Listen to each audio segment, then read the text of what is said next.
রসখোয়া বাজারের এই অসহনীয় যানজট আজ সাধারণ মানুষের জন্য এক মরণ ফাঁদ হয়ে দাঁড়িয়েছে। এই ভয়াবহ জটের মূল রয়েছে মাত্র দুটি প্রধান কারণ: রাস্তার উপর অবৈধভাবে জেঁকে বসা দোকানপাট আর যেখানে সেখানে দাঁড়িয়ে থাকা টোটোর রাজত্ব। এই বিশৃঙ্খলার কারণে রাস্তা সংকুচিত হয়ে যায়, আর তার ফলে ভোগ করতে হয় সাধারণ মানুষকে। বিশেষ করে যখন একটি মুমূর্ষু রোগী নিয়ে অ্যাম্বুলেন্স এই জটে আটকে পড়ে, তখন পরিস্থিতি হয়ে ওঠে অত্যন্ত করুণ। ঠিক এই চরম ভোগান্তির মুহূর্তে কোনো পদমর্যাদা বা প্রশাসনিক পোশাকের তোয়াক্কা না করে ত্রাতা হয়ে পথে নামেন শেখ ইমতিয়াজ আলম।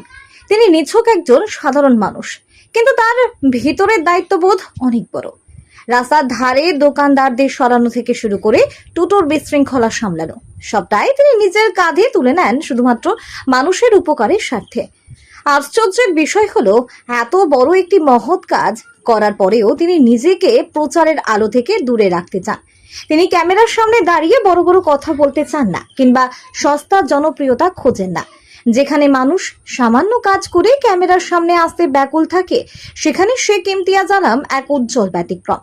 প্রচার বিমুখ এই মানুষটি নীরবে কাজ করে যাচ্ছেন, যাতে কোনো অ্যাম্বুলেন্সকে রাস্তায় প্রাণ হারাতে না হয়।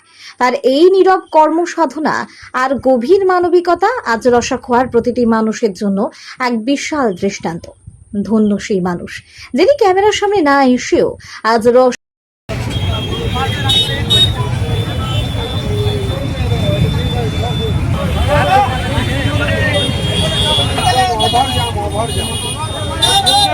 अरे तुम्हारा ये खुदा ढूंढना है तुम्हें तो साइड दे जाता होगा ना तुम्हें एदिके खुदा कौन रास्ता ढूंढना है गाड़ी लगा आते वाला है गाड़ी लगा आते वाला आस्ते आस्ते आते वाला एदिके ढुका दो भाई ढुका दो गाड़ी ऊपर कर बेल आने ढुका देला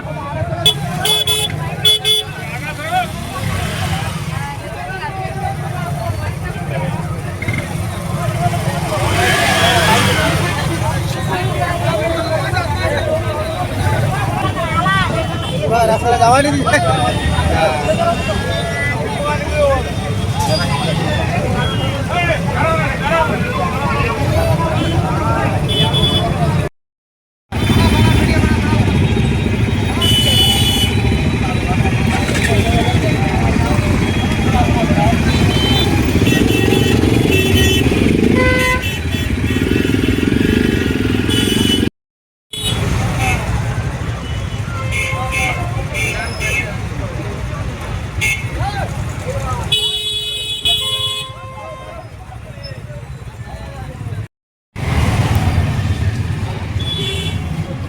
नाम